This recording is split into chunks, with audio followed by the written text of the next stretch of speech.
السلام علیکم۔ Health care and tip centre میں خوش آمدید۔ میں امید کرتا ہوں کہ میرے تمام دوست احباب خیر و عافیت سے ہوں گے اور اللہ رب العزت آپ کو ہمیشہ خوش و خرم رکھے۔ دوستو، میں آج آپ کے ساتھ چھوٹے چھوٹے سفید موتیوں کے فوائد شیئر کروں گا۔ ساگو دانہ یہ کاربوہائیڈریٹس، وٹامن کے، vitamin B complex, potassium, zinc, iron اور پروٹین سے بھرپور ہوتا ہے۔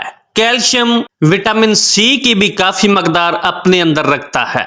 اس کا رنگ سفید موتیوں کی طرح ہوتا ہے اور ذائقہ پھیکا ہوتا ہے۔ اس کا مزاج گرم تر ہوتا ہے اور فوائد سے مالا مال ہوتا ہے۔ اس کو دودھ میں ڈال کر پکایا جاتا ہے جو کھیر کی طرح بن جاتا ہے۔ بہترین ذائقہ دار ہوتا ہے۔ وزن کو بڑھانے کے لیے یہ بہت ہی زیادہ فائدہ مند ہوتا ہے۔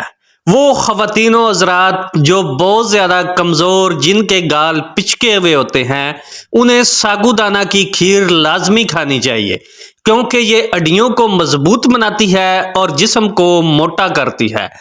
کیونکہ ساگو دانہ میں کیلشیم، فائبر ہڈیوں کو مضبوط اور طاقتور بناتی ہے، تھکاوٹ کو دور بھگاتا ہے۔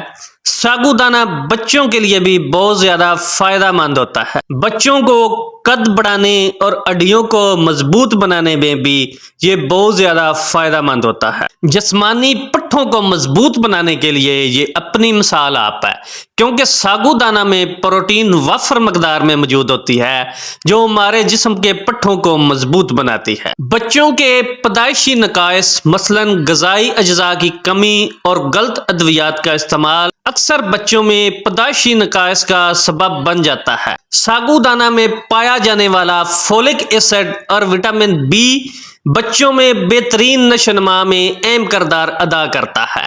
اس لیے حاملہ خواتین کو اس کا لازمی استعمال کرنا چاہیے۔ ساگو دانہ بلڈ پریشر کو بھی متوازن رکھتا ہے، کیونکہ اس میں پوٹاشیم کی وسیع مقدار موجود ہوتی ہے، جس سے دل کی صحت بہتر رہتی ہے اور بلڈ پریشر کنٹرول میں رہتا ہے۔ بی پی کے مریضوں کو دن میں ایک بار اس کا لازمی استعمال کرنا چاہیے، کیونکہ اس کے روزانہ استعمال سے آپ ان امراض پر قابو پا سکتے ہیں۔ دوستو، میری آج کی یہ ویڈیو آپ کو کیسی لگی؟ اگر اچھی لگی ہو تو پلیز سبسکرائب اور شیئر کرنا نہ بھولیے گا۔ اللہ حافظ۔